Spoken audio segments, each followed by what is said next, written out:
wacha tuende kwanza kwa panel. By the way guys, we've lost Garissa Senator Mr. Yusuf Haji after he's been sick from 2020, and I think he's lived his life well. He has raised children who have given him honor. The guy knew Jamaa DPP. I think we saw him there during the Dusit Westgate attack. Alikuwa anaokoa watoto. I don't know what you guys have, any comments that you have to say on that, maybe the family and also any celebrations you have to make about Muse? Yeah, indeed it is very sad to lose the Honorable Senator Yusuf Haji at this point in time when the country is going through a lot of novel political developments. But that as it may Allah receive him in heaven. He's done quite a lot for this country, and his sacrifice for the country is well recorded in history. But at the same time, Bitok, I want to send condolences to the two people in his family who I know personally. I want to send condolences to my friend Nuruddin Haji, who is the Director of Public Prosecutions, and his brother Abdul Haji. I know those people in person, so it would not be very kind if I did not say that indeed it is. I know it's a big loss for them. I know that the family is going through a lot, but we pray that they find peace and comfort at this point in time. All right, we'll keep praying for the family. I hope they get better. But I mean, when you look at the life of Muse Haji, a lot of us might never be able to live that long, and maybe to live behind such a legacy. And it can only be a challenge that we try and do and be what we can to make a change that we you know, that we can be proud of, and also live back and see your children, the kind of legacy. I think for a man, you know, we men, we come, we live, and we go. I think the biggest legacy that a man can leave is not property, because property comes and goes. It's about the family, the kind of family that you raise, and the people that you leave behind. And I wonder, as a man, you know, when you look at such great men fall, what is it that you think about? What goes through your mind? Bitok, you throw some very tough bullets sometimes, questions that force someone to really introspect. But I think the conversation of mortality is difficult, and I think it is much more difficult in our regions. But I think man after man that has gone keeps reminding us that at the end of the day, what we accumulated really does not matter as much as the families that we leave behind.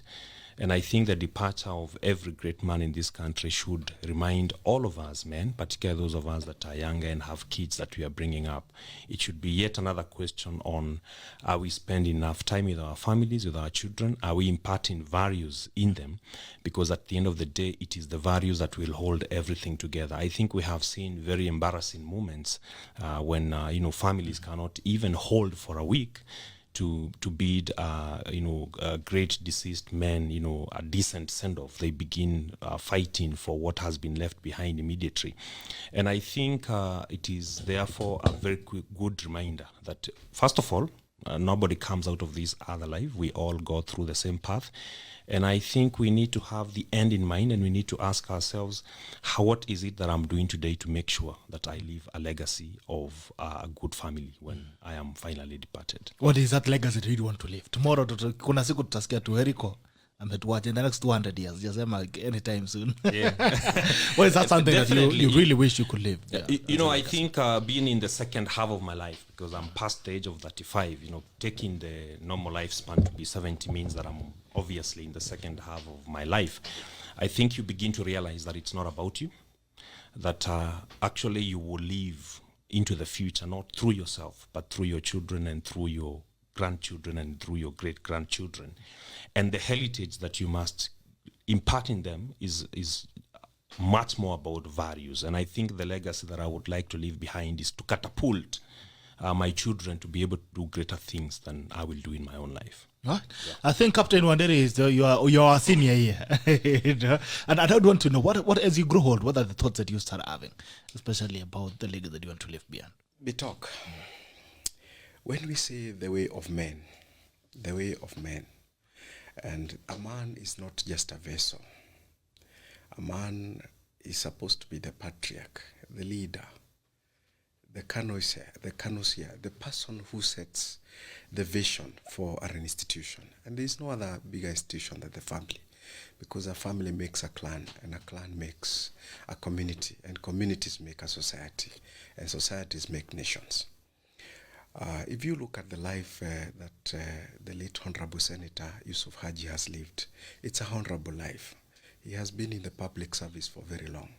Now, if you look at people who've gotten to the level which he has gotten, many of them have scars in terms of accusations of maladministration, misuse of their positions to advance personal interest. If you also look at some of the children some of these people have left, they have been the troublesome type, the people who cannot give other way along our roads because of arrogance. But if you look at the contribution that Mzee has made, Mzee has left a mark, and that mark has been left because he has kions. We saw the bravery of his own son moving to a scene of active combat, shooting combat, to rescue other people, knowing very well that he was putting his life on the line for other people. How many children of people of that level do we see doing such selfless acts in this country? Very few. So, as my friend Eric has said, all said and done, as you sojourn along the earth, in the earth, or wherever, whatever you do, one of the things that you can leave in this world is a legacy, not of your own, but a legacy of what we see after you are gone. Because something that outlives you. Yes, something that outlives you, or people who outlive you. You can imagine some of the parents who've worked very hard. We already see, Eric is even going further. We're seeing sons and daughters who are suing their fathers to inherit their property when their fathers and their mothers are still alive. You don't wish a patriarch away when the patriarch created you, made you what you are. You do not exist without yourself. You exist because somebody made a deliberate decision to set up an institution called the family, raise you up, and make you what you are. So when you start fighting the patriarch ahead of you, you're actually fighting yourself, and such kind of people don't succeed. But those who leave behind a strong legacy, strong men, and I say this because I have this belief that men are the vision carriers in any society. There is a joke that was going on around that a company is hiring people to carry sacks of cement on their backs, 100 sacks, kilo sacks. And so in the spirit of gender equality, needed that the ladies then who are going to be hired, so they were required to apply. Not to say that our sisters cannot do that, but in terms of gender roles, we clearly have a clear division of the gender roles. So it falls upon men, and when I say the way of men, to leave that kind of legacy, to set up the pace and create a society, because a country of strong men is a strong country. True. So we need to build more men. I think even before we leave that discussion, there's something you mentioned about the transition of wealth and values. You know, as a patriarch, as you said, is to set a standard of how your generation want your generation to be. But at most of the time, you realize that where you end, a lot of things end, and a totally different traction or direction in your family begins to set. The other day, I saw jacaranda is being auctioned. I think it'll be passing last night. So it's becoming a bush every single day. So on Friday or Thursday, I saw in the newspapers it being auctioned. Now, Njenga Karume built an empire that probably, if that guy woke up today, I think he'll just die again because of heart attack. Looking at how these things are going around. I mean, we do a lot. We, as men, we try to set something that we know can outlive us. Because a man's legacy is something that goes beyond them. What do you think happens in between? Where's the disconnect between us and the generations that we live with things? What happens? I think in that I would sit on the fence. And I probably will have a small fight with my elder captain and say that perhaps for the great men that have lived in this country, whether economically or politically, I would think that perhaps there was a disconnect in how they brought up their children, to an extent that the kids would not fit in their shoes in their departure. I think it is the responsibility of the parents to look at what they do and be able to incorporate the children into it. Bitok, when I look at the generation that is 10, 15 years older than me, I would say that their fathers, their parents, some of their parents really believed, for example, in taking the children abroad, in the diaspora, to go and study there. And, they went there, many of them went there for 10, 15, 20 years, while at the same time their fathers were running businesses here. And when they come back a decade or a decade and a half later, the father's businesses or the parents' businesses have grown, the empire have grown. But you know what? This child does not have the connections of the father, does not have the experience of the father, is not properly knit into the business of the father, and therefore this child would not be able to take over this business. I think that is one of the mistakes that has happened.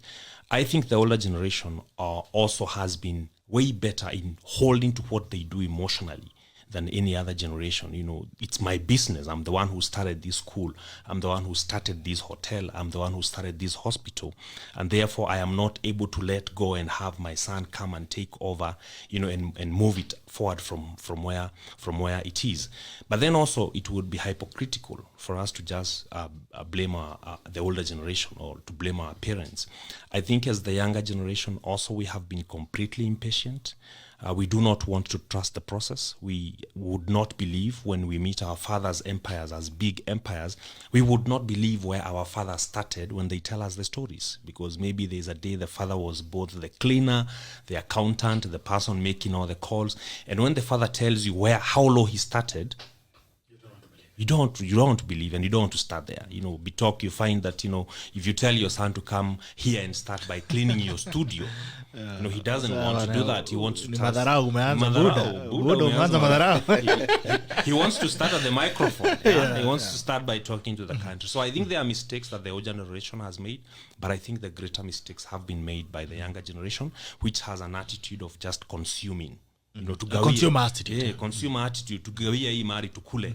We mzai, to an extent, songa tukule. Like Captain says, the kids view like their parents are standing in the way of them distributing this wealth and starting to eat it up, which is a big menace that we currently have in this society.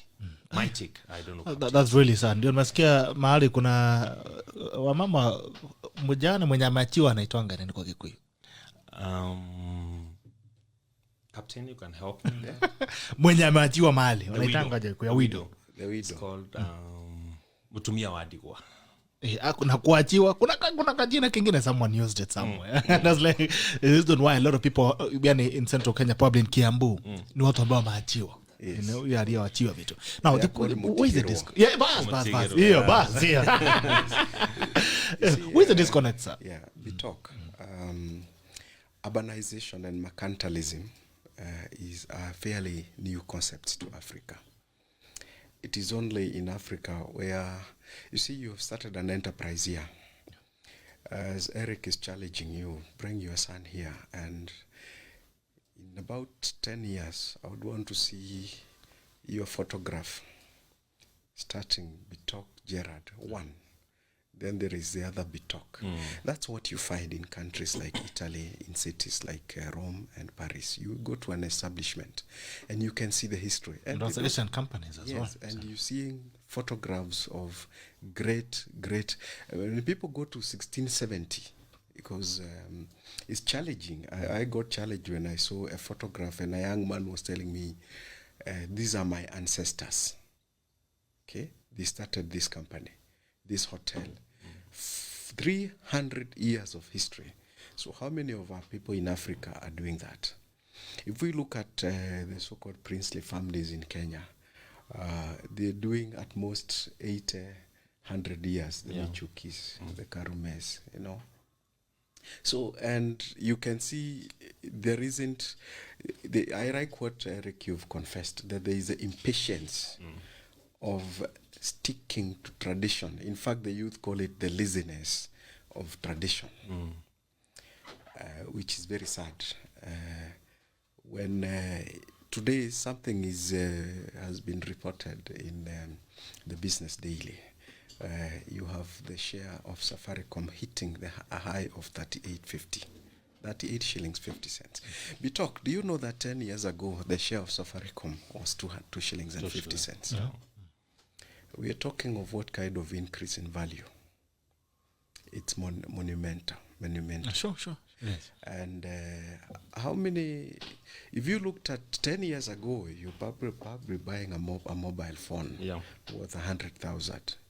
Suppose you had the patience and the temperament to know that the future feeds on the past, which is what our youth, that's what I'd address the youth, that the future feeds or depends on the past. What you do today will determine how you will live 10 years to come. It's not the other way around. So let me go to the parents. What the disconnect? You see, with urbanization being a recent concept, we're not recording down the steps we make. We carry diaries, we carry pads. I don't know how much you write, Bitok, but I write heavily. I'm a heavy writer. My notepad is a lot. Yeah.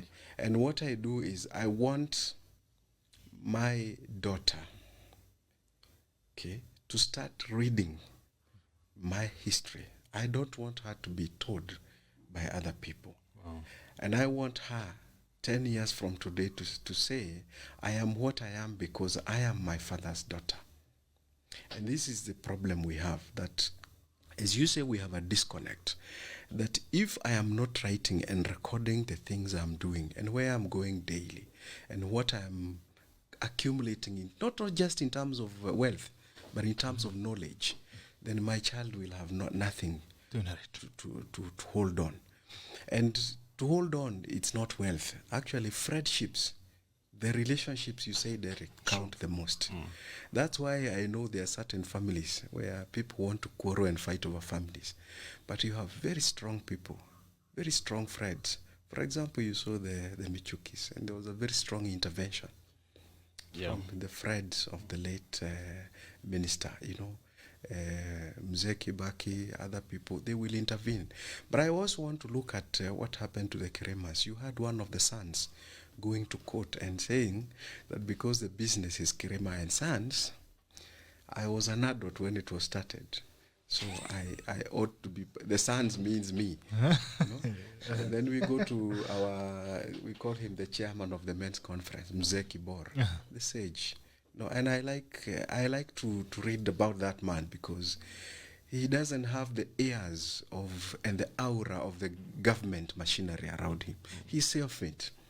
And he's in the grassroots. He's a good example that you can succeed without getting mired into politics, theft, corruption in the public service. And he succeeded.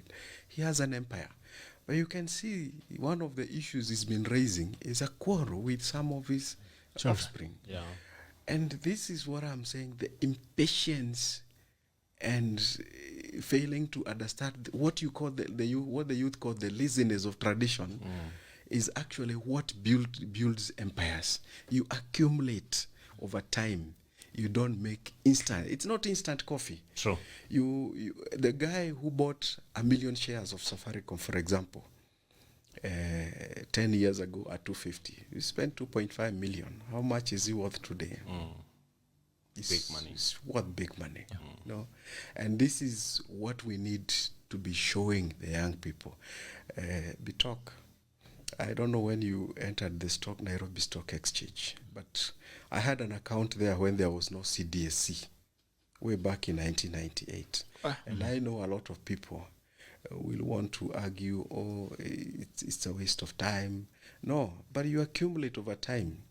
And you keep plowing back. That if I bought 1,000 shares of one of the strong counters, because I choose finance, banking, and then industrialization and technology now, I keep plowing back. So if I get a dividend of 300,000, I buy shares, because I may not need that money instantly. So that at my age and 5 years to come, I will perhaps retire completely from waking up to go to the office. But I cannot do that if I don't prepare for it today. So young people, ladies and gentlemen below 35, you don't start planning for retirement at 45. You start planning for retirement the day you get your national identity card. At 18? At 18. You unaanza kupanga mambo ya retirement. Yes. That's quite interesting. And you talked about patience. There's someone who told me that there's an old man somewhere who told me a business guy has been in business for the longest time. And he was mentioning the thing that you talked about, the pain of tradition, the patience, the process. Eric calls it trusting the process. Yeah. And a lot of young people like jumping from one thing to the other. Unakuja leo, unafungua ka studio, unasema, naonanga kuna watu wanatazama. Yuruka, unaenda unasikia kuna mtu amefungua bar. Unaenda unafungua bar, unakaa miezi 2, hakuna watu kuna walevi. Unaenda unafungua kanisa kidogo, watu wa 310 watoika kitu. I mean, we have this thing, we are like a rolling rock, that gutters no more. We keep moving. And you're telling me that as a young man, you need to find something that you can do consistently for 10 years. If you want to be successful, find something, I've remembered it because you mentioned about 10 years, planning today how you want to live in 10 years. And you was telling me, as a young person, if you want to succeed, if you want to be known for something, start doing something that you can do consistently. Every morning, every day, 24 hours a day, for 10 years. Without tiring, without questioning yourself. That's when you're going to be successful. And a lot of young people these days, we don't have that patience of Ukaya kiosk. When you look at the way most shops, I know someone in my village who came in from nowhere, hata sijui jamaa alitoka wapi. Akafungua ka kiosk. Na akaishi nyuma ya duka. Alifungua ka duka na akakata katikati, ilikuwa nyumba ya matope at that time when shops were mad houses. Katikati alikuwa anaishi hapo nyuma na shit pale mbele anauza.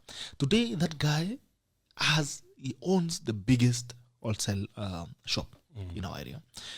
He has built the biggest house in Hebod. He's bought, I think, around 15 acres of land just behind us, behind Amadora.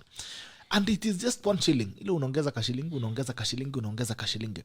And you wonder how many of us have the patience to sit in one place. Unaweza ambia ukae kwa kiosk kuanzia asubuhi mpaka jioni kuuza sweet. You're making 2 shillings profit. I think that's the biggest disconnect that we have as a generation that is so impatient and keeps running. You want instant, tunaita wa microwave generation. Unataka kutengeneza chai na microwave, utaki sufuria, unaweka kwa kikombe, yes, unaweka majani, unadunga kama maziwa, unaweka microwave, 2 minutes you have your tea. And I think that's what we really, that's what I think we're really missing out as young people. And you want to see most of this wisdom coming from you. Watu ambao mmekaa huko sana kama kina captain, huyu jamaa ni Rikango. Lakini sema anajua the process. We talk. Yes. You've talked about, that person selling kiosk, rising up to something. It's called consistency of purpose. Yeah. And let's challenge ourselves as men. When I say the way of men, there's a book known as The Way of Men. And which book is that? We need to read it. I will give you both of you a copy. I'll appreciate it. Hallelujah. It's a soft copy. Homework. Good. Thank you. Yeah. The reason is that when we define what is a man just a physical being with long legs, a huge body, and facial hair? Is that what a man is? That's not what a man is. A man is something greater. Look at the people who created America, the people who founded the United States. Look at the history of that country. Kamala Harris is actually the first female vice president. True. In the history of the United States. How many years of history? A very long time. Very long. Many years, yes. Look at Great Britain, the United Kingdom of Great Britain. First female prime minister, Margaret Thatcher. After how many years of independence? 500 years. You see, I keep saying this, that the moment you have a society that denigrates men, and I don't talk men in terms of masculinity, what we call masculinity is just somebody standing up with long legs and facial hair. No. What is that manhood, the concept, the essence of being a man and being something and living, producing, creating and living something. That's the essence of manhood. And any society that denigrates its own men and looks down on them, puts them down, does not succeed. Trust me, it doesn't go very far. And not to say that our mothers are not important. Actually, they're the most important to us as men, because that's where we get our first nurturing. The first food you get as a man is not from anywhere else. It's from woman, your mother. The connection, the emotional connection you have with your mother can never be replaced with anything, not even by a wife. Perhaps a daughter would come close. But you see, when we talk about a society with men and men of purpose, men who create, men who not just propagating other human beings, but also propagating ideas and ideals, then you can change society. That consistency of purpose. What is this that you do, as you say, for 10 years? Don't even go far. Give yourself, a lot of people wait for New Year and say, oh, I have a New Year resolution. I mean, really? You live by the year? I don't live by the year, Eric and Bitok. I live in a span of 5 years. Wow. And in 5 years, I was lucky to meet older men who taught me that they told me that never plan in 1 year. In fact, 1 year should be sub-plans for the 5 years. And in those 5 years, you have to achieve something. And what is it that you want to achieve? Do you want to achieve just the accumulation of money? And I remember one of my the men who taught me told me that money is a byproduct of what you do on a daily basis. Wow. It's not the motivation. It's not the thing that you It's go not for. the thing. Yeah. Okay? Because if it were the thing, then why you money yourself? Because somebody brought you up. No.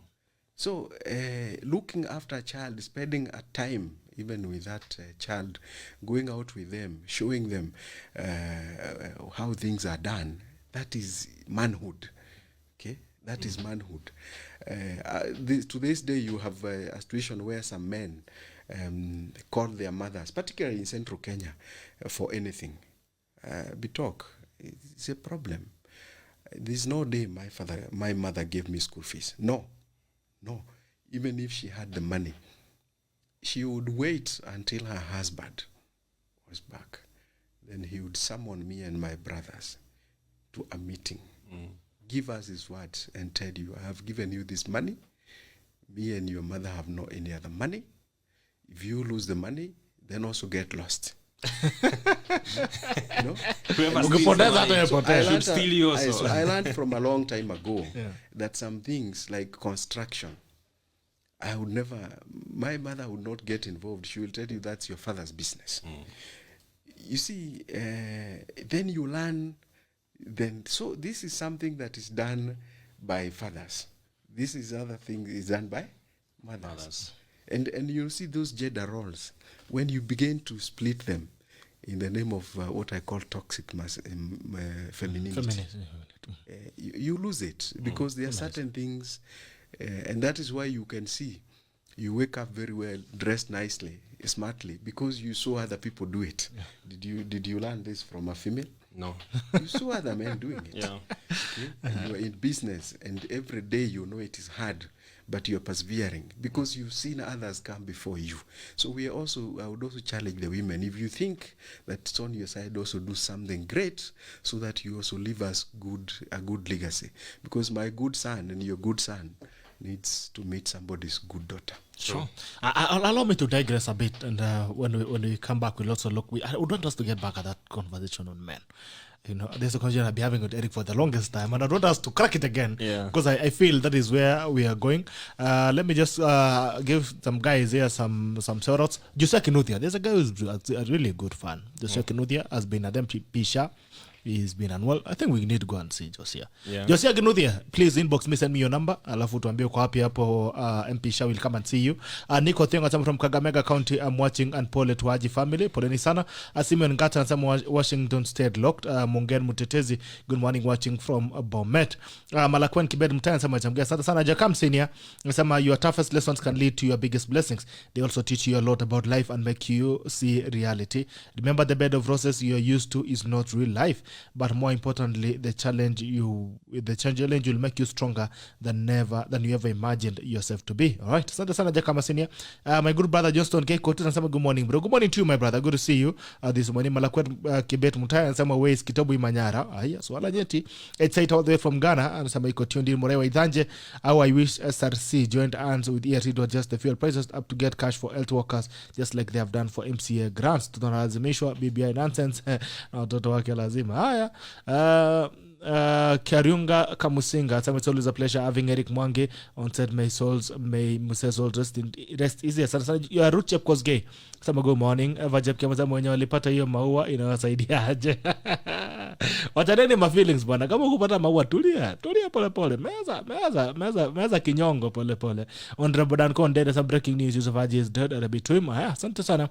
Titus Komora, good morning, listening from Cheranga Nils. Thank you so much guys from Cheranga. Watu wa Diani, Nelchias Murasa, good morning. Arabi talk salamu nyingi kutoka Diani. Ajabu tukula sana. Go see you. Musimba Rab Junior Bwire bitok kumwambia mukisa kitu vizuri jana. Eti nani photographer wake.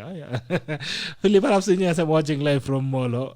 Mwiti Kaburu, great conversation to start off the week. Thank you so much. That is how we intend. We need to start off the week on the right note. That's why we have these conversations on Mondays. Wilfred Kimuta says, following from Eldoret, Kagifate, good morning. Tatako, good morning to you.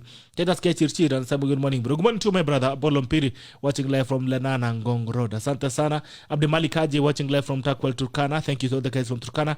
Mutisia, Simi, and Sama tuned in. Keo Kwara Dega, watching from Tigoni Limuru. All wisdom oozing from the gentleman. Floira Saga, good morning. Katoni Kadomi, Sama drinking from the pot of your wisdom, guys. Thank you. Honorable Kipkembai, Piegon politician. Honorable Kipkembai, Piegon, good morning. Tuned in, Arabi Yusuf Aji, Senator. All right. I want us to go to the fuel, Kidogo. We digress a bit, then we come back. Fuel prices are up. Diesel, petrol, and kerosene and all that. These are the time when we have not even recovered from, recovered from the economic meltdown from coronavirus. How does that make you feel? I mean, these are the time when the global oil prices are down. All over you, everywhere you go, the prices of fuel is low. Gasoline is low in other countries. What's going on in Kenya? I think it goes to point further to the fact that something is wrong with the fundamentals, because we need to ask first and foremost, what is fuel? This is energy. Yeah. And there's nothing you can do to develop the country economically if the cost of energy is not viable. And it's not just fuel, Bitok. I think it's everything that is energy in the country is just too expensive. Sure. Whether you're talking about electricity, remember even the guy who needs to run a car wash, as we talk about micro businesses in the country as a way of creating mass employment and very quickly. You're saying that even if the young man in the village decides that what he wants to set up is a car wash, he will have to use some form of energy. That energy is either going to be electricity or it's going to be, the fossil fuels like petrol, diesel. And if the cost is out of reach, then it becomes very difficult for that person to run a viable business. So I think we need to have very serious thought into the macroeconomics of this country and be able to ask ourselves, how do we make the factors of production affordable, particularly for the micro businesses? The jump on the cost of fuel is a big shock because, you're not even talking about a margin of increment of a shilling or 2 shillings. You're talking about margins of increment of up to 5, 7, almost 10%, which is quite significant. I think we need the men and women who are sitting in the policy making of this country to really look into some of these things because they greatly affect the long-term development of this economy. Okay. And this is a time one day when you're talking about manufacturing being a pillar of the Big Four agenda. Electricity is expensive. Fuel is expensive. I mean, how do we start industrializing? How do we start manufacturing? I mean, and when the government makes these decisions on review of prices, is there anybody who's consulted? Because we wake up unasikia mafuta imepandishwa tena. What's your feeling? Bitok, sometimes back the IMF and the World Bank started something they called the fuel subsidy reform or the energy subsidy reform, focusing on subsidies in the energy sector. If you remember, right now in Sudan, there are riots because of the prices of bread and fuel. Yeah. Because not only is fuel expensive, and bread too, but they are not available. And Sudan is an oil-producing country. Now, Nigeria has had enough of that, of those riots, because of fuel, basically energy. But let us ask ourselves one question. Do we really need to depend on fossil fuel to power our industrialization in Africa? And the big answer is no. Because Kenya right now is leading in geothermal power in Africa. Now, very soon, if the Turkana weed takes off as expected, we'll be leading in weed. Garissa County has the largest solar farm in Africa. So where have we been since 1963? Because the sun is very hot in Karagi Desert in Marsabit. Very hot. In fact, our January is associated with a lot of sun all over the sun country. is also very hot in Magandi, Bitok. Magandi is used for training military people, so I know. Sun is also very hot in Ginyang, in West Pokot. So what have we done with the sun in Ginyang, Magandi, Kargi? What have we done with it? We've been politicking from Monday to Friday, January to December, every day in this country, discussing the interests of 2,684 men and women. Because that's the figure of the fellows we were counting the other day, 2684. That's what occupies our mind. Look at even the so-called influencers on social media, the tweets you see. What do they tweet about? They tweet about that category of people. 2,684 people. That's what has captured the imagination of the entirety of our country, our collective wisdom. No. It's simply because there is a disconnect between policy and reality. The reality is somebody will want fossil energy to be the main source of power for our economy, as long as they make money, as long as they can have the import quotas. Yeah. So where their bread is buttered. Yeah, where their bread is buttered. The same time you look at, we've been cracking our heads saying, we have the independent power producers using diesel, okay, to add on to the grid for Kenya Power. And why should we be using diesel? You know, because it is easier and people will make money. Look at a power bill. Just by tokens, you see the number of The itemization. you know, and the number of brokers In between. in between. And that's the problem with this economy. There are so many brokers. There are so many actors doing one or two things.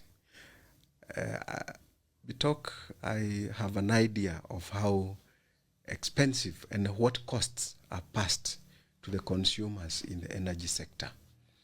Did you know that, Eric and Bitok, did you know that losses that happen to volume changes owing to changes in density, fuel density from Mombasa to Kericho? Do you know that consumers bear the loss? Oh, really? You didn't know that. I didn't know. It's that. It's that bad. Did you know that leakages, evaporation, and seepages, consumers bear the cost? Why do we as consumers have to bear the cost? Those alone, if you start removing them. So, for instance, the pipe burst that happened in Mazeras, yes, and Voi, we paid for it. Yeah, the cost is passed on to the consumers. I have told you also, there is what you call the octane levels of fuel. You know, I told you I've been to many places, so that has exposed me to many things. And when they do a dip in Mombasa, in Kipevu, the volume is usually higher because the humidity is higher, the temperatures are higher. If you take that you take that fuel to Kericho, instantly, it would be less in volume because Kericho is cooler. Condenses. There'd be condensation. And you know, a consumer then has to bear that cost. And that's why those are the kind of shenanigans that this country, our citizens, need to say no to. And this is why Kenya Pipeline, you have directors there who don't care because, I mean, as long as the cost will be passed on to the helpless consumers, then it's okay. And that is the risk, the danger we have, that you risk fuel prices in this country getting to a level where people simply stop traveling. People stop movement. Because I know a number of people who've told me that they leave their cars at home, you know, since the fuel went back to over 100, because they can't afford. And once they leave their cars at home, that means that person can only go to the office, then try get for public transport and go home in time. That person, Bitok, will not do anything extra for a day. And this is not what drives an economy. An economy is driven because we will leave this place, then go to another place where a man or a woman is making tea and snacks. We sit down and relax. But you cannot do that once you keep limiting the space, the economic space, because the cost of energy in this country is unimaginable. Yes, we want to stop subsidies because you remember the 16% VAT. Yeah. It's part of that reform by the IMF. Okay, and they carry a lot of training online. Okay, on energy subsidy reforms. I have attended some of those trainings. I don't entirely agree with some of them, because you're asking African countries, African economies, to stop subsidizing their own people, but their own countries are subsidizing even their farmers. So is it balanced? It's not balanced. Yet I see a lot of praise, and we are told we have a lot of scholars, Kenyans who sat in UN bodies, World Trade Organization, World Customs Organization. What kind of negotiation do you go to do in those meetings? If you attend those meetings as a member, as a delegate of your country, is your business, as I know because I've been in public service, is a joyriders, you know. People simply want to earn per diem. I have been in a meeting in Paris with even governors and their hangabouts, and I can assure you those governors never attended a single meeting. Wow. A single meeting. So they were earning per diem, and they earned per diem. Their associates earned per diem, but they were there for benchmarking on a very critical issue, and certain resolutions were being reached in those meetings.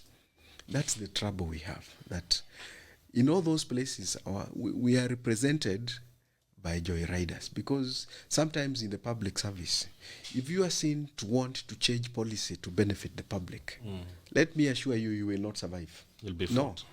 You will survive more if you are changing policy to benefit certain cartels in business. But if you're seen to look at policy that benefits the public, you don't get it. So there's a challenge to ERC. Why are you passing to the consumers of energy and fuel the costs of loss, seepages, leakages, evaporation, and changes in volume because of temperature? Why are you passing those costs to the consumers? And even if that cost is 3 shillings, 2 shillings, I mean, it's still a huge cost to the economy. Because the people you are passing it on to, you're passing it to people who use kerosene for cooking, for heaven's sake. And also, even so, they even increased the price of kerosene. Kerosene is now even more expensive than diesel. Quite interesting. You know, very interesting. And those are the kind of sometimes discussions we ought to be having, that, yes, you want to increase the price of kerosene to discourage adulteration, damage, deforestation. And you see, for as long as the attitude is that the cost can be passed on to somebody else, yes, then nobody will ever sit down to think about how do we make the whole system more efficient.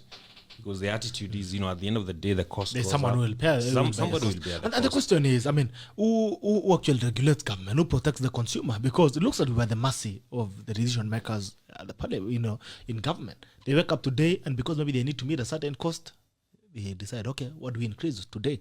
Ongeza mkate. Mkate today is even unaffordable. The price of bread has gone up. The price of milk is going up. I mean, just living basic life these days is becoming a menace and all that. Who regulates government? Who protects the consumer? I think the consumer is pretty much on his own. Like Captain says, I think we have become one big enterprise. There are people who, when they see the country, I think they see a market and nothing else. They do not see the livelihoods of the people. They do not understand that we have people who are bringing up kids in this country to build their own life. For them, they just see that one thing called market. How do we make money from this big market called Kenya? But I think we need to decommercialize our thinking and our policies and try to sensitize our men and women into being more humane. That, you know, we can build a more hopeful society.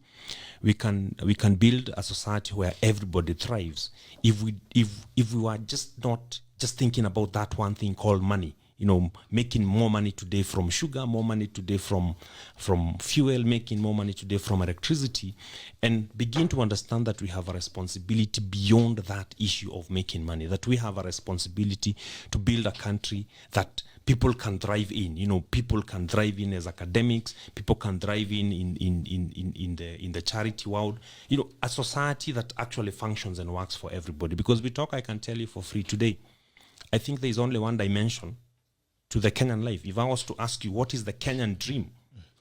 Who is that person that is called great in Kenya? Who is that person that the media wants to focus the cameras on? Is it the teacher teaching well in class?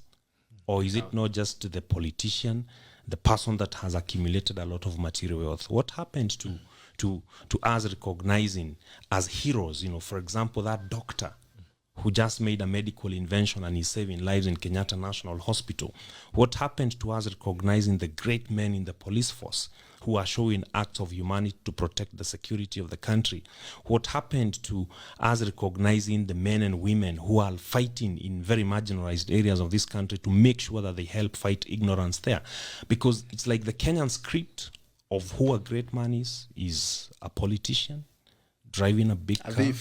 Yeah, a thief driving a big car, you know, doing a lot of government tenders and all that. You know, we have even forgotten to recognize that young man in the village who is not doing much in the country, but at least he has a family. He has a wife, he has children, and he's providing for that family. They do not have to be beggars. I think we have to take greatness back to the bottom of the pyramid and recognize people for the acts of humanity that they're doing. There's this teacher in Kenya, I don't remember his name, is it teacher who was recognized? From Nakuru. From Nakuru.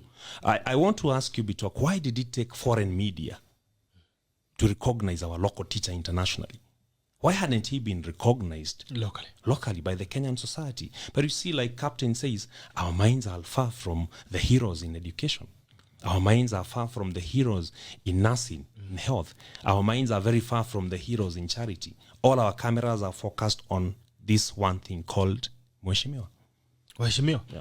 Haya, Mheshimiwa. Mkurima X Muriuki, jamaa wa Baricho, as I'm watching from Los Angeles, the best to my body, Wanderi. Anthony Luanga watching from Umoja to Esther Sansan Anthony.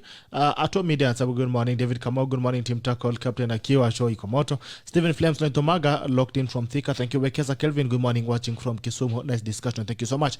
Now let's go back to the issues of men. The other day, there's a video that is surfaced of one Omosh, formerly TDI actor. And this is not the first case. Yes. We've seen a lot of celebrities and people doing so well in life a few years ago, but they are sinking into depression.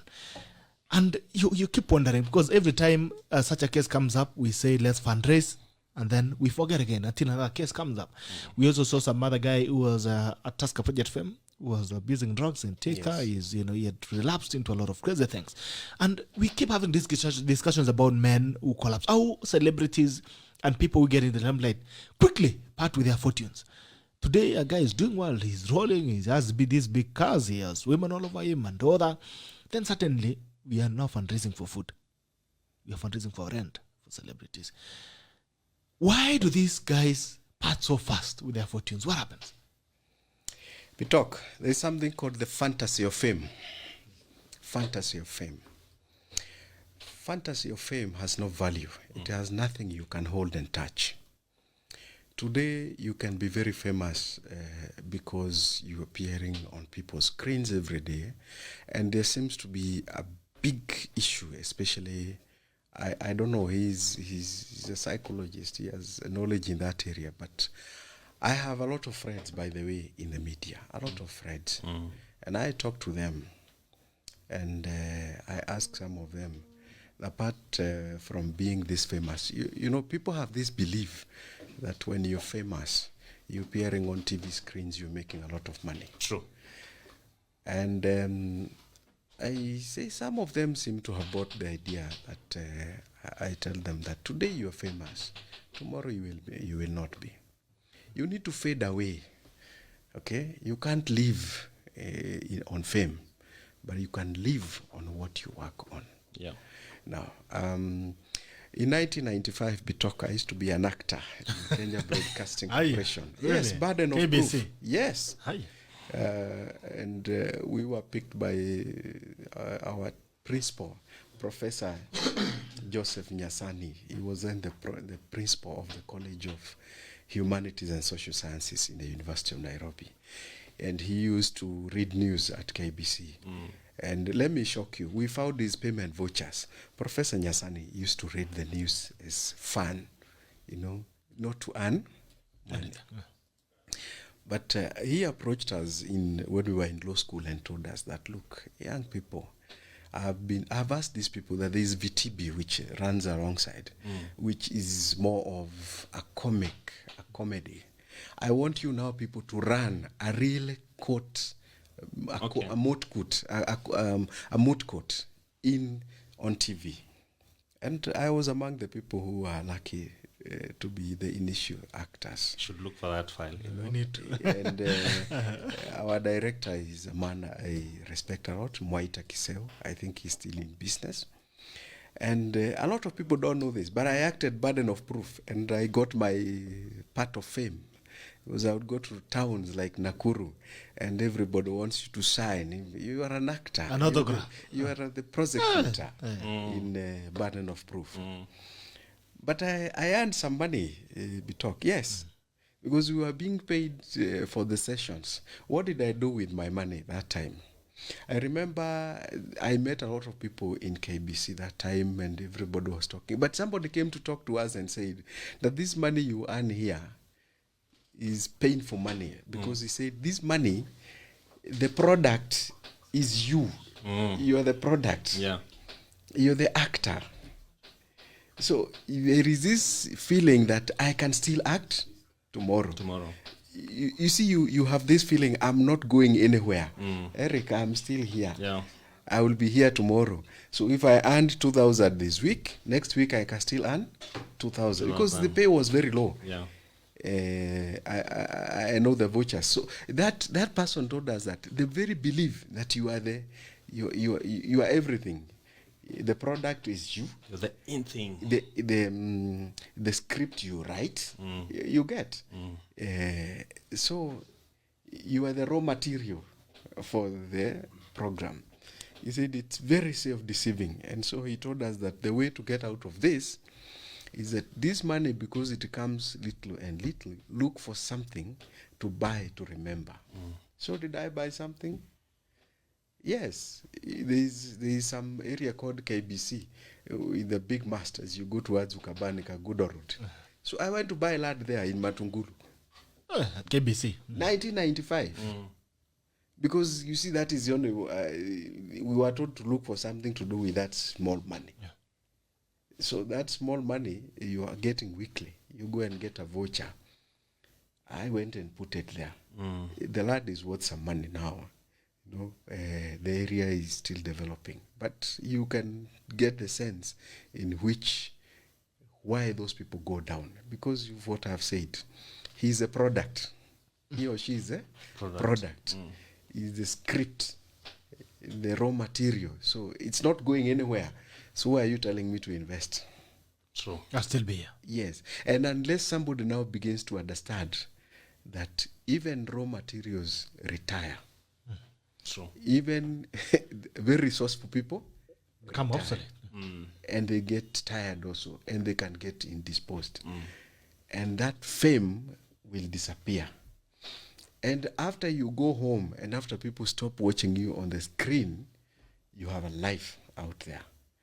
So there is that disconnect that perhaps you will tell us, Eric, because convincing people who are famous like that, especially those in radio broadcasting, TV broadcasting, virtually people in broadcasting media who are not the ones creating, but remember they don't own the infrastructure. True. It's owned by somebody else.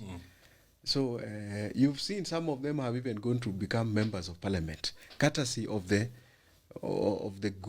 big names they've created through the media. But you've also seen when they go into parliament, you've got some of them now named other things, because they forgot that at that place, Bitok, you are creating this place. If people come here and become famous, we start thinking that Bitok is nothing. You know, if it were not, we've had people named as the best female radio broadcasters, best male. The following day they are in politics. Yeah. And when they get into politics, you don't make money. Politics, you spend money, but you become famous. I know that because I have friends who are members of parliament and former classmates. And I know that sooner or later, after they leave, it's a struggle. So that is now what we need to tell these people, that you need to start focusing on the afterlife. As I said, stop planning for today. Okay, stop leaving studio and going to, I know some, because I've gone to some of the studios, that when some people leave, they take a beeline to some of the hotels, not inside town, towards Westlands. You know, it's good, it's famous, you're famous. Mheshimiwas will call, okay? You look big, but you're forgetting that you did not create that infrastructure. True. You did not create that business. And if the business owner removes the rug under you, you are a nobody. Done. You're done. You're done. And that is what they forget, that you need to start doing some investment. Pole, however little the money is. I have a philosophy, because I told you I was taught by some older people, and they told me it doesn't matter how much money you earn. No, it is what you do with it that matters. And never look at the side of earnings in your life. Yeah. Never look at the revenue side. Always look at the expenditure side. Yeah. Even if you earn $1 million today, Bitok, but you spend 900,000 a month, It's useless. it's useless. But if you earn $1 million, if you are able to live at 100,000, your life changed, you get 200, you upgrade. It gets to a certain level now where you cannot do any more. No, you can't sleep in 10 houses. You can't sleep in 3 beds. True. Even if your bed is 10 foot by 10, or 12 by 12, because you have 2 mattresses of 6 by 6. How much of that space can you take? How much of that space can you take? If you build a house of 40 rooms, how many can you sleep in? I remember an older man, when I was employed by one of the government agencies, said, we know all what that people can do with money, but it has a limit. Okay, and if you want to know the challenge, if today, Eric, you had $500 million in this country, Bitok has $1 billion, do you think he can live in a better place than you? No. You will not go to Karen or Kitsuru, and you can all afford. Yeah. In other words, there are no new frontiers of investment in this country where a person with $500 million and the one with $1 billion can compete separately. No. True. We are a very small economy, you know. But this is something that that perhaps we need to have as a discussion, so that money has a limit, but you yourself, the individual, you need to. Do you also invest in yourself? Yeah. You know, you leave your employment. You're running to places because you're famous. No. Please take some time. Take a holiday from the fame. I like the word Bitok uses. Retire the fame. Retire the ego. Retire the ego. You know? And then focus on the inner person. Because when you bring children into this world, your children are not going to eat your fame. They will need food. True. They want fish, Shakura. clothes. Right. So focus on the right thing. Okay. Well, what are your thoughts? I think I will want to. Because Funny enough, how many fundraisers can we do? yeah. This week I was talking to. Last week I was talking to a very famous musician about the same topic, and one of the things that I was telling him is that fame is like the beauty of a rose flower. It has a shelf life. And you will find that particularly for some careers, there are careers that, become better with time. They're like wine, But people that are in sports, for example, and people that are in art need to be advised on a few things. Number one is the fact that the audience you speak to, which would be your market or is actually your market, is growing, is moving. So you will find that the people who are subscribing to hip hop today, Bitok, if you are their star in hip hop as Bitok, you will find that 10 years down the line, that audience has moved and they don't want to consume your hip hop. So if you did not redefine yourself as their star, then they are going to leave you behind and they're going to pick somebody else and move on. And this is kind of hurting, to the stars. And this is very disheartening to them because they feel like, as Captain rightly puts it, they feel like the rug has been swept under their feet. And I think the people that are in art and, for example, sports have to be taught a few things on commercializing what they do and using that fame as a pedestal to something bigger in future. And I was telling, for example, the musician sings in our mother tongue, he sings in Kikuyu. I was telling him the CBC education system is reintroducing the teaching of vernacular languages back to schools. And there is a big shortage. Yeah, would he, for example, because he has already built a name as a Kikuyu singer, go back and start teaching the Kikuyu language, the Kikuyu cultures back there, so that we are able to preserve our cultures? And I think it's a conversation that we have to continue having with the people that, for example, have fame, not to get into the deception of fame and to think that just because you're famous, the society owes you something. The society can help you if it wants to help you, but trust you me, that help is not a right that is based on your fame. And what we are saying, Bitok, is, people that have a big name, extremely big name, but, the fundamentals are not right in terms of how do they provide for their families. And this is going to be expressed through psychological problems like addictions and all these things because of that dissonance, that you have a very big name out there, but you haven't paid the school fees, or you have a very big name and you haven't paid your house rent. Right. Yeah. The other thing also we need to mention is that there's a difference between what you're passionate about and what can pay your bills. What puts your bread on the table? Yeah, what puts the bread on the table? I can be passionate about singing, Captain, and I can sing even without being paid. Yeah. I can be passionate about teaching, and I can even become a volunteer teacher back in my village. I can go to a high school that is struggling with a teacher on a subject that I can teach, and I should be willing to teach on a voluntary basis. Because, volunteerism is one of the values that we have lost as a country, which we probably need to bring back. I can be good in acting, and I can therefore act, skits and all those things that are probably teaching the society something. But I have to reckon with the fact that just because I am passionate about something does not necessarily mean that is going to pay my bills. So I will probably still have to go and look for what can I do to pay my bills, so that I can be able to do what I'm passionate about. And particularly when we are younger, because when you're younger, you do not have the network, you do not have people to hold your hand. So you need to go out there and even do things for free. So if, for example, somebody got an opportunity to be on the TV screens, that's a big opportunity. Bitok. Yeah, that is putting you in the minds of the consumer. And what you do with that after you've been on the screen is really up to you.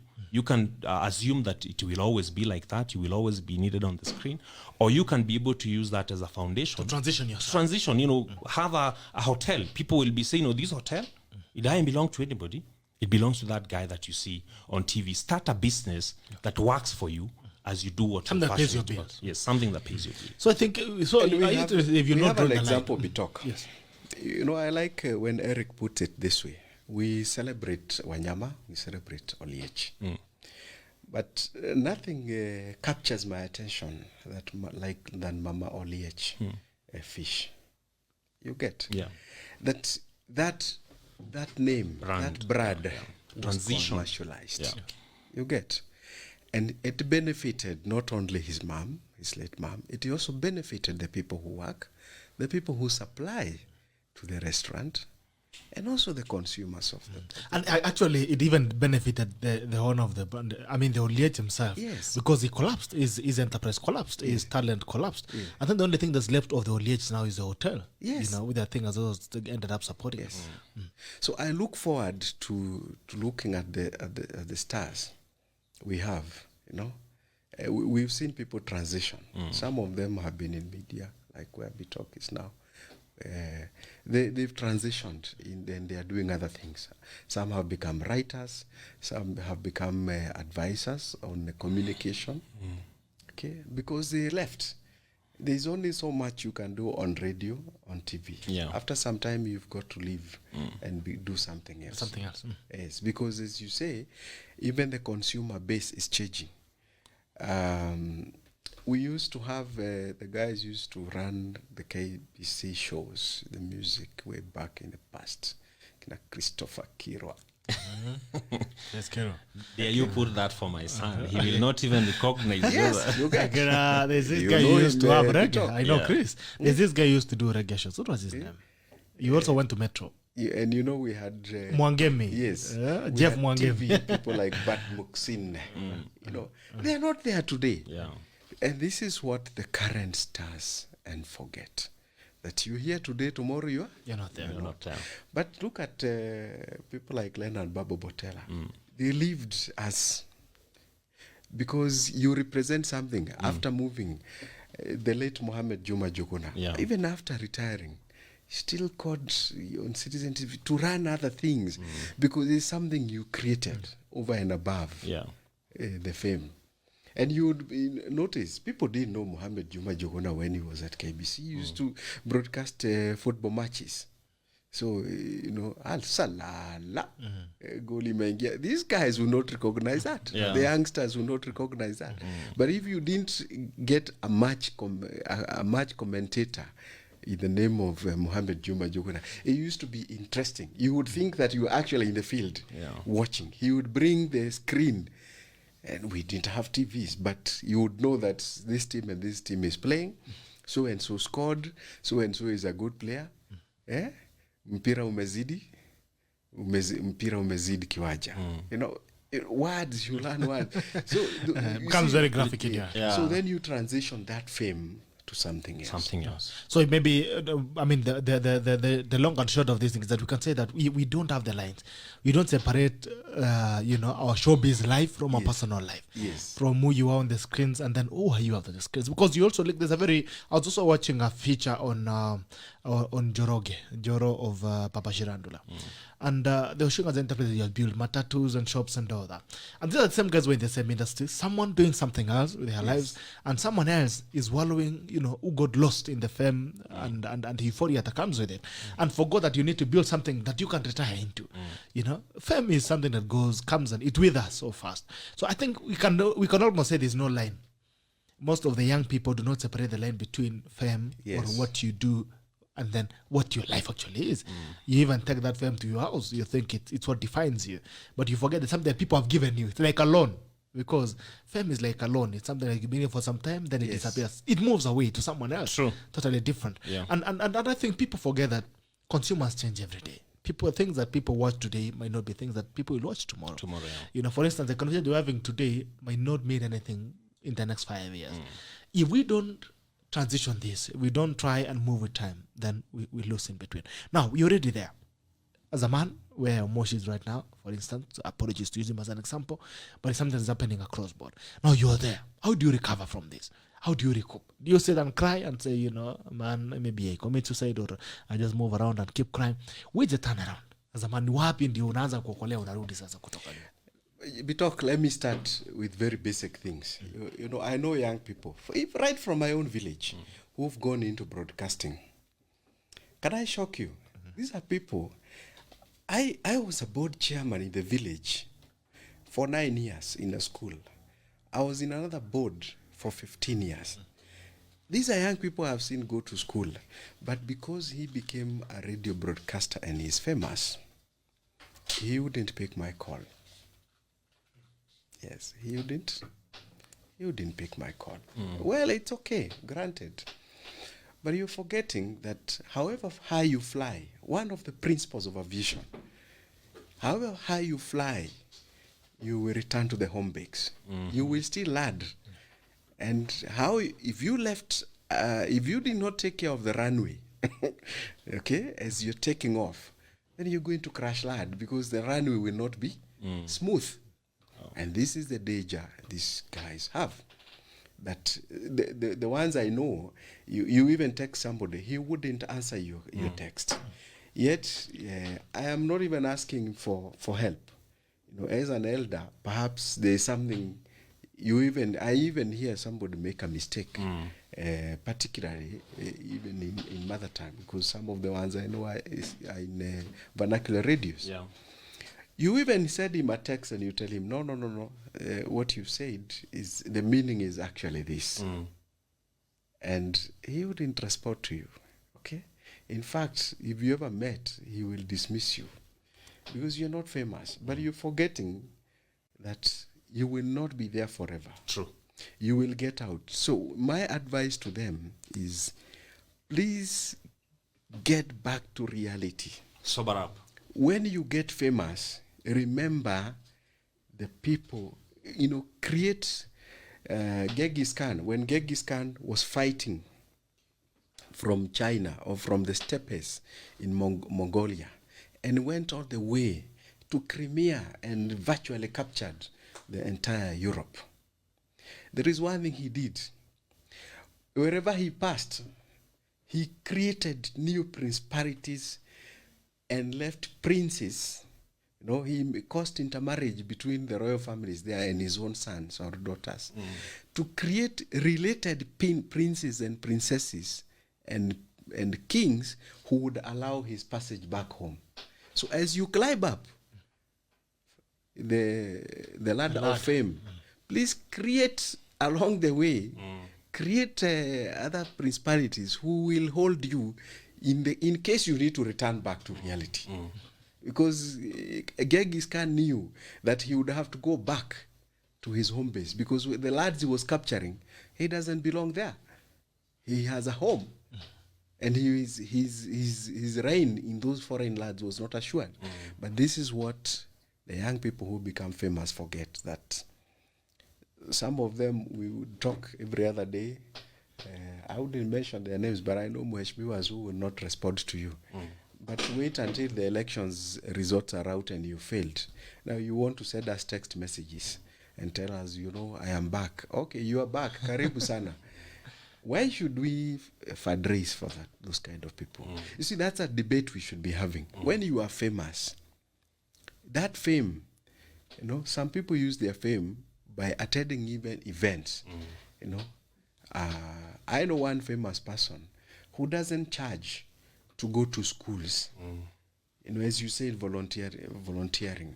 He does and I know his daughter ended up being admitted in a school because the school principal told him that, look, you always come here to encourage our children. Why don't you bring also your daughter? And when he's there, he's a parent, no fame. But when he's called upon, he will say a few things and encourage them, crack jokes, and the children will be happy. But you are so famous that you think that other people's young children are none of your business. You think these ordinary people are not worthy of talking to. It's okay. Wewe pada tu utatupata hapa. Ukishuka utatupata hapa. We'll still be here. The same. We'll still be here.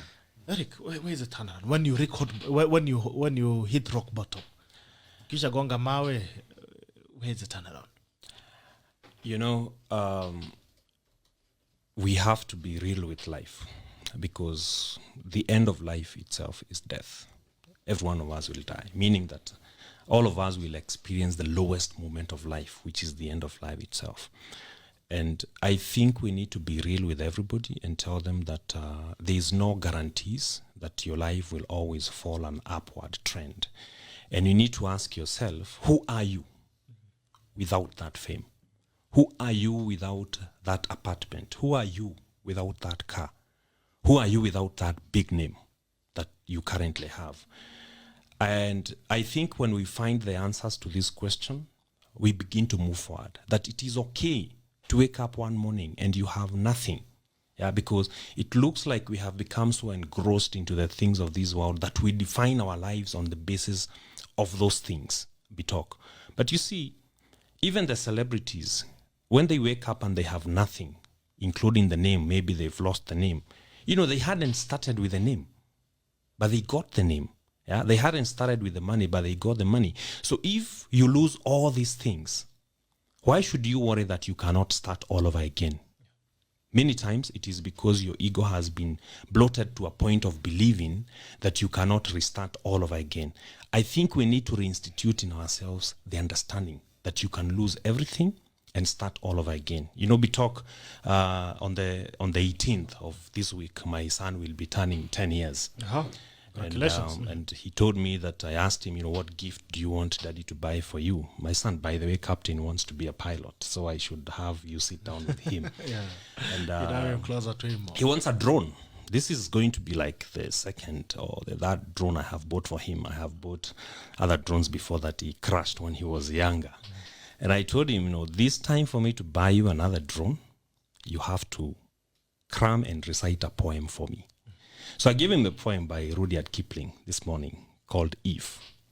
And one of the statements in that poem, Bitok, actually talks about losing as a man, because it says that if you can make one heap of all your winnings and risk it on one tone of pitch and toss and lose and start again at your beginnings and never breathe a word about your loss, if you can force your heart and nerve and sinew to serve your turn long after they are gone and hold on, and so hold on when there is nothing in you except the will which says to them, hold on.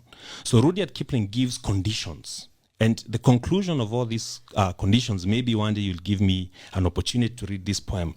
The conclusion, if you meet all these conditions, one of the other conditions is, and as Captain says, if you can talk with crowds and keep your virtue, or walk with kings, nor lose the common touch. Because, like Captain says, many times when these young people become famous, they feel, now you cannot listen to your uncle in the village. Now you're wiser than your mother. You're wiser than your father. You forget that these people have the experience of life. So Rudyard Kipling gives all these conditions. He says, if neither force nor love in friends can hurt you, if all men count with you, but none too much, if you can feel the unforgiving minute with 60 seconds worth of distance run, yours is the earth and everything that's in it. And the last sentence is what I will want my son to carry home. He says, and which is more, you will be a man, my son. That life includes losing and picking yourself up again. It will not always be, a graph that goes up. Sometimes you're going to lose. Sometimes you're going to lose money. Sometimes you're going to lose energy. Sometimes you're going to lose your reputation. On a mistake that you have done, and you will have to pick yourself up again and rebuild your life. Wow. Yeah. Excellent. That's very powerful. And Bitok, he's touched on a very important thing, that the power to regenerate yourself comes from within. But it is you to give yourself the conditions. That today you are successful. Imagine all the successes of your life, you pile them somewhere. The poet says. Yeah. Then you risk them because of only one thing. Social capital. Social Capital is expensive. I consider social capital to be more expensive than economic capital. And what do I mean by social capital? I've mentioned names of men and women who've mentored me. Today, some of those people ask of me very difficult things. He has mentioned he has a son. Can I ask you something, Eric, today, you and Bitok? If today you are not there, forget about your brother, your sister. Do you have one man you have selected and said that in my absence, please hold my son's hands? Big question. And that is something a lot of people don't think about. until it's too late. A former and deceased member of parliament, I met him immediately after leaving school. He was not my friend, but his son, a very important person in this country, holding a very powerful position. was my classmate, right from high school all the way to university. So something happened to him after we left university. And he was required to do something which the father was required to do so that he can graduate. But the father said, not over my dead body. He said he wouldn't. So I felt, as having been a classmate of this guy, that I needed to go to the big office of his father. And we camped there almost the whole day and waited for his papa. And I told him, sir, please, our friend is really suffering. He needs to graduate and join us at law school. Please, he has done something wrong, but please forgive him. You know what that old man said? He called one of his sons and said that because none of you has managed to convince me, I don't know this, he called me, said this young boy comes from another place, but he has come here to speak for his friend. Yeah. And that's it. We sealed the deal, and the fathers paid whatever needed to be paid. Now, what do you think he can repay me with cash? I did not have money that time. Yeah. He didn't have money even to buy me lunch. Yeah. You build social capital that way, by doing things for people who at that point in time, the only thing they may need is your good word. True. Now, when you build social capital, you accumulate it. It is accumulated over time. The people you know are the biggest gift you can leave your child. I will tell you this.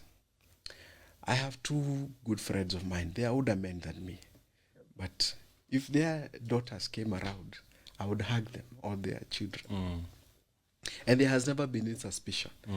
Because even when the daughters want to say, I want to go to university, a foreign university, the man will call me and tell me, Captain, please speak to so-and-so. And the men have told me that, look, so when something is happening in those families, you will be shocked. Sometimes I get to know before the parents. The children will tell me, I don't know how dad is going to react. Please, I'm the softer ground. So do you have that man? So in those families, I am welcome. Equally, my own can go there and live there because that man would take care of mine the way I would take care of his. Very, very important. Because at that point, we don't meet because we cannot afford food in our respective houses. Yeah. No, we meet because it is important. We get to know these children because your child needs somebody who can look. You know, you have an emotional attachment with your son. He's your son. But I may not have an emotional attachment. So I will tell him, no. Don't do this. Dad will not be happy. True. You know? And it goes beyond what we call the anchors of textbook. No. To those families, you will see even when there is Christmas party, I'll be asked, are you free? You pass by. Yes, which day are you free? Because you're part, you almost authentic become relationships. part and parcel of that family. Even for some of the men, when the daughters are getting married, you will sit down and negotiate. Not because he's your age mate, but because along the way, I even tell some of those girls, please don't, we've done so much, don't embarrass us. Things their fathers can't tell them. I remember telling one of them, your father and mother want to pay for you to go abroad. One of the conditions is that you must drop this boyfriend you have. And she told me, it's tough. But I told her, you have no choice. I hope the boyfriend was not with talk. No, you have no choice. You see, what we needed is for her to go and concentrate. And we knew very well that the distraction in a foreign lad, and you still beholden emotionally to other people. And so she had to tell him, now, I need to go. So for the time being, we will not be talking much, okay? Because I am going. And after coming back, you know, now she's at a different level. She actually became a lecturer. Now teaching in a university, the same university they were in with the young man. So unless you upgrade, you remember the history of Bill and Bill Clinton and Hillary Clinton, that Bill was only acceptable to the family of Hillary if he improved his grades to the top 10 of the class. You see the conditions you set. Yeah. But that I had to say because I can say to those children, they are not children now. And they are they'll take it adults. objectively. Yes, I have seen them even move out of the homes. And I will be told that, hey, I'm moving out of home. Why? Because I feel I'm okay. I need to start doing my things. Yes, I want to do my things, And you support them. Yeah. Right. And so you can you imagine yourself, you the daughter or the son of your friend calling and you telling Uncle Eric, I need help. And you see, we talked about manning up. Yeah. Some of the men, you will introduce them to somebody's beautiful daughters. They want to date them. How do you do such things? Sure. I mean, you have to rise above that. That you are a parent. That I can lead my child around, will call me and tell me, yes, can your daughter visit us and be with ours who is her age mate for a week? No problem, because I know the home she's going to. Right. And I think also what you relate, that's a very fundamental question, guys, as we are to tell. And I think we'll be doing this conversation a lot of disservice if we mix it with another thing. I think maybe the issues of business we can do it next week, the issue of registration and business and all that. But as we are to the tail end, there's something that Captain has really raised that is quite integral.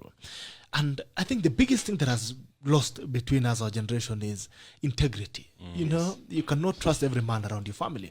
We've seen people who are preying on people's daughters, And wives. Children.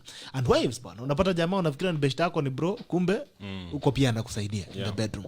I think what we really lost within this generation, that me and Eric, the age gap, is that there's a lot of there's an erosion of integrity, that you cannot trust the people anymore.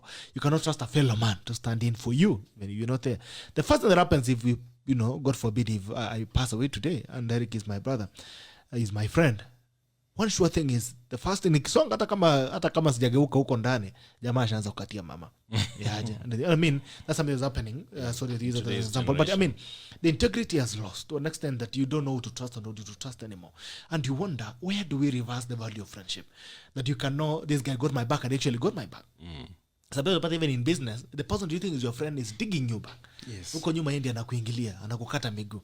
Eric, I mean, what do you feel about that? Because coming from WANDERI, who is a generation ahead of us, it really puts me in a place where I question a lot. I've also been asking myself, is that man I can trust today with my family? Something goes wrong, I can really trust, and I can die in peace, knowing that even if I go, my children will be safe. There's someone who will bring my children up well, will nurture them, and will mentor them respectfully, without crossing the lines. I think Captain WANDERI has thrown one big spanner into the works of our generation. Spanner nyangao. Yeah, because I think we had African values that we should not have lost to urbanization. And I think when I look at the traditional African man, it might look traditional to say so, and it would offend the learned mind of our young people today. But I think for the African man, his first insurance was his friends, was his community. And it was not an issue of irresponsibility that these men supported each other. It was an issue of community. Yeah, that every man knew that I can count on the men around me. But today, through urbanization, we all believe that, it's capitalism, mind your own business, live your own life. But I think the responsibilities of fatherhood are actually communal. That, like Captain WANDERI says, there are things that my son is better off discussing with you, talk, because he will feel like maybe discussing them with me is disrespect and that kind of a thing. But he is going to be more closer to you and he can discuss those things with you. Also, the fact that no man has a guarantee of his longevity in life means that there is the aspect to which you have to trust other men can be able to guide your children in your absence. So I think it's a serious conversation that we need to have. We need to actually start, you take your phone book and ask yourself, in my absence, who can be able to be the godfather to these children and be able to guide them. I think I take the challenge, Captain WANDERI. I'll be doing that over this week. And when we meet on Monday, I'll be answering that question on whether I was able to find on my phone book people who can be able to take that responsibility. I think I already have them, but I think there's a lot of assumption we have not had these uncomfortable conversations. Yes. Because, you know, the younger you are, the further you feel you are from death. But I think as you grow older and you see your uncles, your aunties, your parents, and other people passing away, death becomes more real to you. But I think to us, it's still a bit more of an illusion.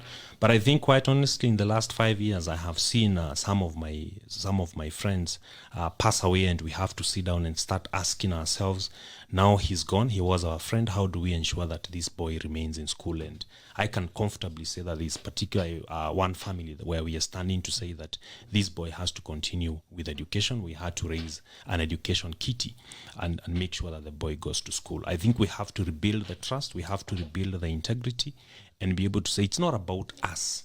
It is about the next generation and us giving them a foundation to go further than we have gone in life. Wow, that's incredible. Wanderi, your advice from Maxwell. In the discussions in his writings, Chinua Achebe insisted that the Africans would say, I am not who I am because of me.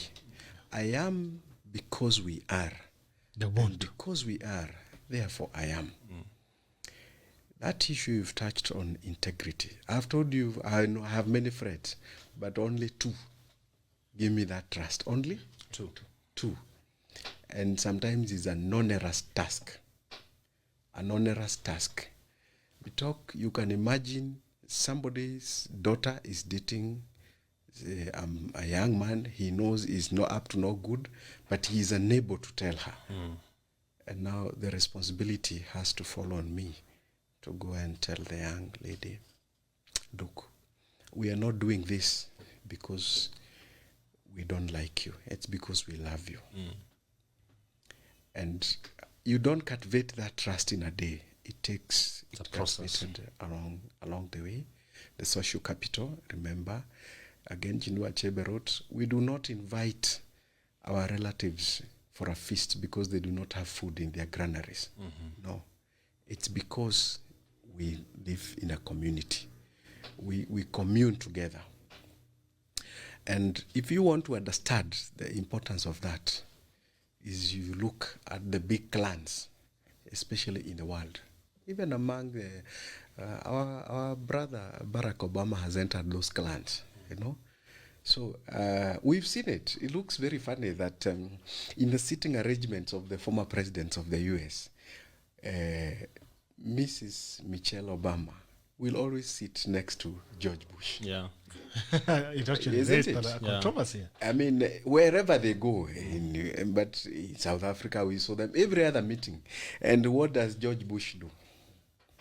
He always carries caddies for Michelle. Have you seen Barack Obama causing any issue? Actually, the other day They've they even gotten kissed to him. that level of trust. Does Mrs. Bush cause any trouble? No. You have got to get to that level where, I mean, we are beyond those small nuances that this is about it. And that is the very essence of brotherhood. And why do these men trust me? Because along the way, where I needed their help, because there's some help, Eric, you cannot get because you have money. Yeah. I can assure you. Sure. There are some people who have called others in my presence and told others that, look, I am sending so and so to you. He is like my son. Please assist him. You get? That is not a man I can give money.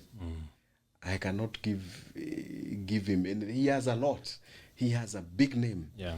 But he goes out of his way. But you have to prove yourself. You remember the issue I had said of trust. Can you be trusted? Now you've added the issue of integrity. Those are the people now you begin to that integrity is doing the right thing, even when nobody else is watching. So the moment you have that if I see something wrong, like for example, one of my friends would have made a mistake involving his own child, and I saw he's convinced by another person, and I said no, and I went and spoke to Mama and told her, I will not forgive myself if so and so does this thing in the way you want it done. And I convinced Mama and told her, it's not about you people. it's about her future, her name in the future. And they said, fine, we think you are right. It can be done that way. And it was done. Looking back, everybody says, hey, now that is how I was not doing that to gain from that family. No, it's because I am a professional in a certain field, and I know if this thing is done wrongly, it's going to hurt their daughter or son forever. You know, and I did it that gratuitous. I drove to the home to discuss that. And after that, you leave. Okay. I'm not going to say that I want to charge legal fees for giving the advice. No. I have given my piece. I wait for them. They decide. And once they decide, they see the benefit of it. After it is done, I even removed myself directly from dealing with the issue. I let another person Deal with it. When it happened, do you think even that very person we were helping now appreciates and says, hey, ulikuwa umeona bele. Hapa ningeenda baya. Ningekwama. All right. Asante sana. Eric, what are your final remarks? They close up today. My final remarks goes to the men who are listening to us. I think today we've touched a lot about manhood and tell them that it's a path of self-discovery, but tuweke Mungu mbele.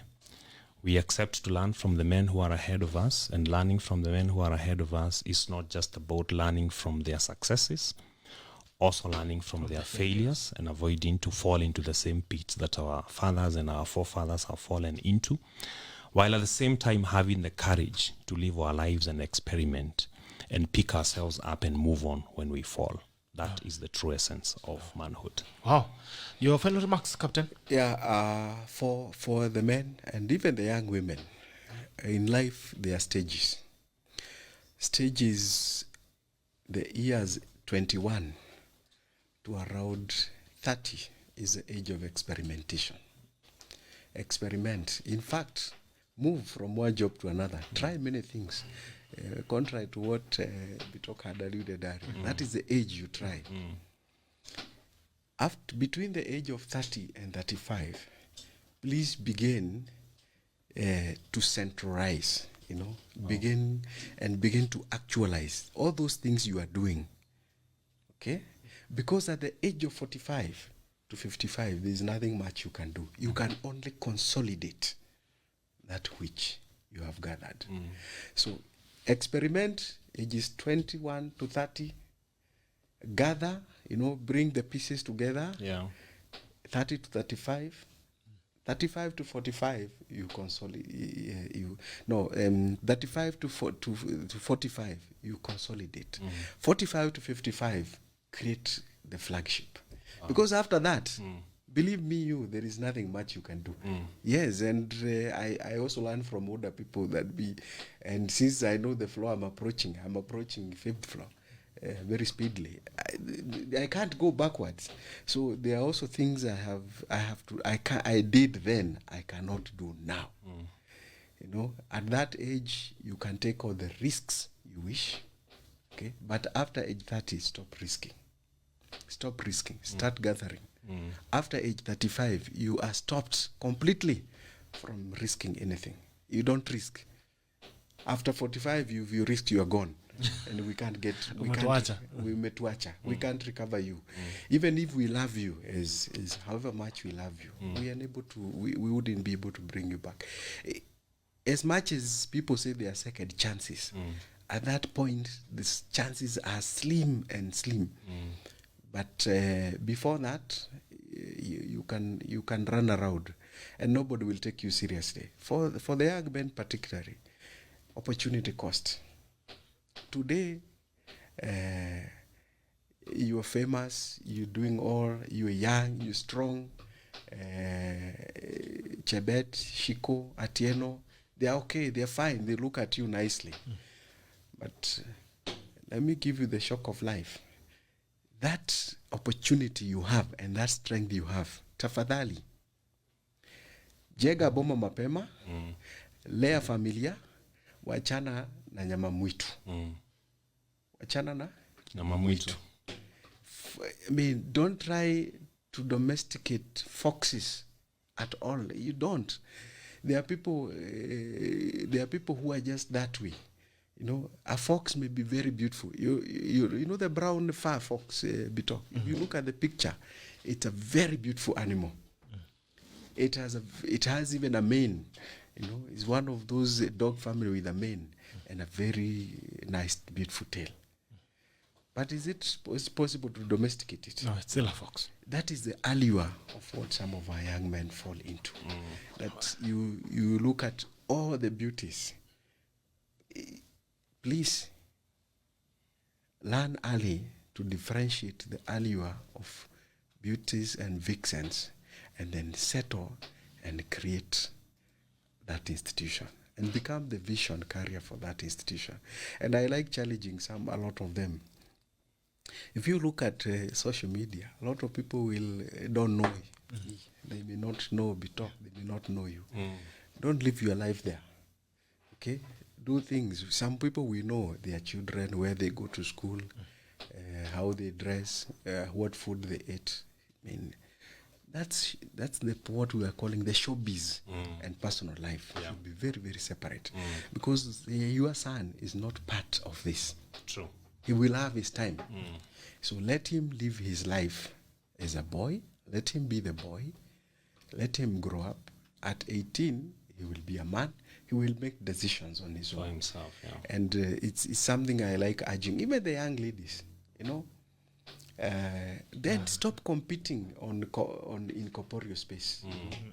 Don't compete in the digital space. It's not worth it. Your car, wherever you went for on holiday, that's particularly if you start telling us you are boarding a flight from Nairobi to Kisumu. What will happen when you board a flight from Nairobi to New York? What will happen when you stop avoiding the flight? Yes. And then what happens when you fail and you can no longer afford the flight? And you see, remember there were some 2 weeks ago we spoke and we said we are a society that thrives on sadism. You know, when you are succeeding, nobody's part of your journey. Wait until you fall and falter. Everybody is on your case. So please separate that life, even for ordinary people, even those who are not in showbiz. Let your children be children. Get them off social media. Okay, it's actually an offense, by the way. For a parent, it's okay when you appear in your photographs with your children. But it's actually an offense if somebody took your son and put them in social media. People do not know that. Yeah, it's an offense. And I remember one time asking a parent to sign a form because we were raising some money for them, for the child. And the parent was like, why do I need to sign the form? Because I know that under the Children's Act, I can be charged. Under the misuse of communication equipment, under those laws, I can be charged under the rules. So, so that you live a life that is clean and nice, you know, and peaceful. Okay. That which you portray out there, that's you. Yeah. Mrs. Children, mambo ingine. Ile nyumba unaishi, nani anataka kujua? Wacha ibaki kwako. The day social media tuongelee you have a problem and it's being auctioned. That's when that's when you learn the pain. Just keep those things away and live nicely. And then I like insisting to the younger people, trust and integrity. Can somebody trust you with something? If I can't trust you with a shilling today, why should I trust you with 100 tomorrow? You can't. If I can't trust you with my daughter when she's 18 or when she's 12, how do I trust you with her when she's 21 or 24? Thank you so much, gentlemen, for always coming. It has been a great conversation and deep insights. And I mean, we need to have these conversations more so that we can change the way people think, and probably we can shape 2 or 3 destinies. Even if we change one life, even if we change one life, we take one man to heaven. That's enough. All right. Thank you guys for always joining us. The tacklers who have been watching. Thank you so much. Keep sharing the broadcast. Go to YouTube, Gerald Bitok. Go to Twitter, #the tackle, Gerald Bitok, @Gerald Bitok. And then, I mean, we'll keep these conversations coming. Thank you so much for tuning in. We hope to see you again tomorrow. This is the tackle at the tackle ends now. Bye-bye. Take care.